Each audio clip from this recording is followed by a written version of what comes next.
As you know, in September, I decided to go traveling around the world. Let me tell you what I've been going through over the past 3 months.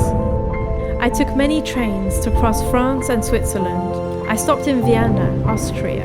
My friend Paul, whom I'd met 7 years earlier, when I hosted him in France, left me his beautiful room. Vienna is a beautiful city, very well maintained, and has an amazing historic center. Then I went to Adamov, Czech Republic, where I did a theatre workshop for a week with a group of young people from 4 European countries. What we shared was incredible. We created a bubble out of time in this forest far from the big world. I crossed Europe to the south, through Hungary, where I stayed in Budapest with Lancelot, a musician who had a beautiful grand piano, a crazy dog, and an apartment to rearrange. And you know what? Since my visit, he has even become athletic. I went through Serbia, passing through Belgrade and Niš, a small town that put a smile on my face after my first difficult moment. Then I went to Macedonia and I discovered Skopje, a small town with a lot of bridges, huge sculptures, pleasant weather, and most of all, this amazing human being, Popori. He was a bit lost in a life where he was used to gambling, and watching him pick up my guitar every day, I forced him to buy himself one. We wrote a little song to celebrate meeting each other. Do you like to party? Yeah, I like to party! I was a guy who gambles every time, almost every day, every hour. But, I know I have some artistic personality in myself, and you just put it first on my priority of my life. You just bring some joy to my life, some nature things. Are you ready to stop gambling? Yes! Are you ready to hang around with nice people who make you feel good? Yes! Are you ready to stop being a dumbass and eat healthy? Yes! Are you ready to continue exercising and going to football every week? Yes! Are you ready to buy a guitar? Yes! Are you ready to send videos of you singing and playing the guitar? Yes! And are you ready to probably go traveling the world with your guitar? Finally, I went to Greece. Yes! I was supposed to do a workaway there. I had been telling everyone for weeks that my goal was Athens, but then, the day I set foot in Greece, the man I was in contact with cancelled my trip. Reaching Greece was going to be epic, I knew it, but I was excited. There weren't any trains there, forcing me to struggle more than usual. The conductors of the train that brought me close to the Greek border told me I was crazy for wanting to hitchhike, especially with Marco, but they were there if I needed anything. It took one hero, this man, who opened the doors of his truck for my fat Marco and dropped me off with 2 super nice Polish guys to get some lunch. I stayed in Thessaloniki a few days. I was hosted by Vasilis, a great intellectual, actor, polyglot, and jewelry seller who had lived in a tribe in the Amazon for a few weeks. What was my surprise when I stepped foot in his splendid apartment. Then the current took me to Athens, the capital of Greece. What a magnificent city. I was hosted by Alper, a Turkish man who was impatient to sell his apartment to move to Italy and who helped me organize a party for my 28th birthday, where I had the idea of a concept to invite only strangers. I made lots of friends at my party. I met Chris, with whom I lived for a few days and did a shoot when he left for the weekend.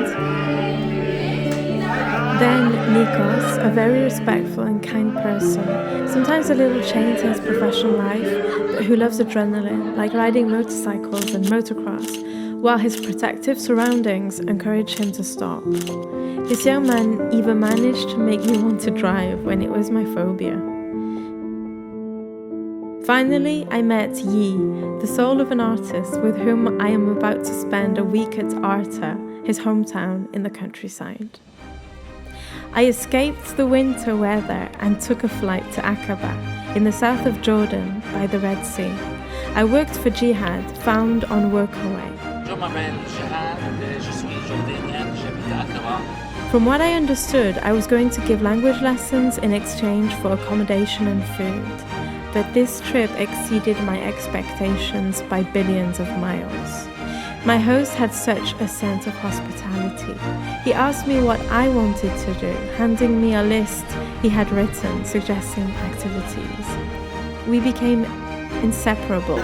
He took me swimming, diving, snorkeling, eating, visiting new places, meeting new families, and I even had the chance to go to the beautiful desert of Wadi Rum. The Bedouin who drove us offered me 10 camels to marry me.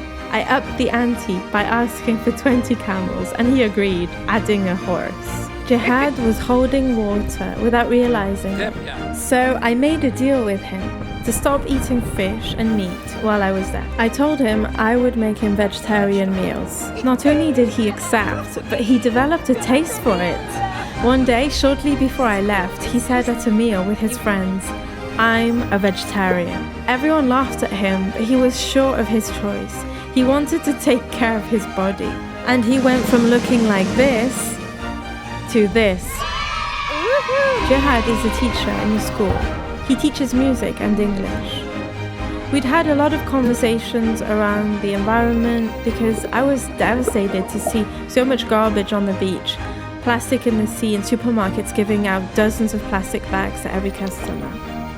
I suggested that I gave a presentation about plastic, telling myself that all we needed was to educate the new generation and make young people more aware of ecological issues to see a change. So I decided to plant my seed.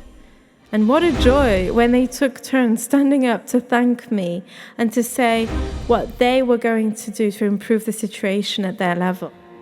"I'm going to tell my whole family about it, and I'll pick up all the plastic on the beach," said a 10-year-old student.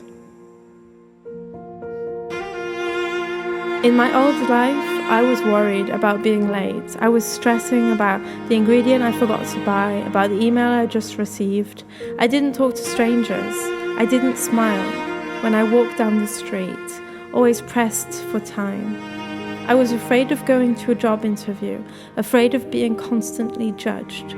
I hardly dared to busk. I was afraid to try because I was afraid to fail. It took me the worst hardships and the worst suffering, like losing my loved one who was making my life meaningful, to burn and be reborn like the phoenix. Actually, my mum wanted to call me Phoenix. Chaos always opens the door for transformation. Discover what Jihad wanted to tell my parents. Good evening, Mr. Paul. I am Jihad from Jordan, Workaway. I would like to invite you to visit me in Jordan, you and your dear friend. I will be happy to be with you, and I would like to thank you sending us amazing Amy. She's amazing, she's wonderful, she's a human, she is full of feelings. All people here in Aqaba loved her. She helped them, she taught them how to take care of this environment. She sang to them. She did a lot of things. She is amazing. She is pure. Thank you for making Amy for us. Life is so beautiful with Amy. Take care of her, please. And come, I would like to meet you, seriously. Anytime, you have an open invitation. Thank you, Mr. Paul.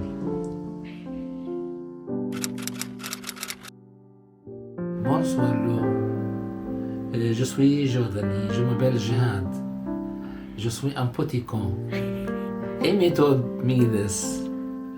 Amy is a wonderful person. She told me a lot about you.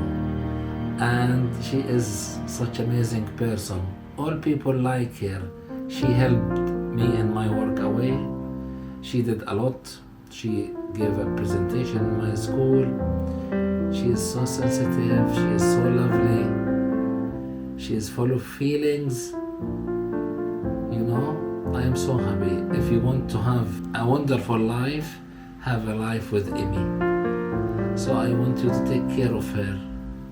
And I would like to invite you anytime, you are most welcome to enjoy the weather, to enjoy Jordan, anytime you are most welcome. I'll be waiting for you. Je t'aime.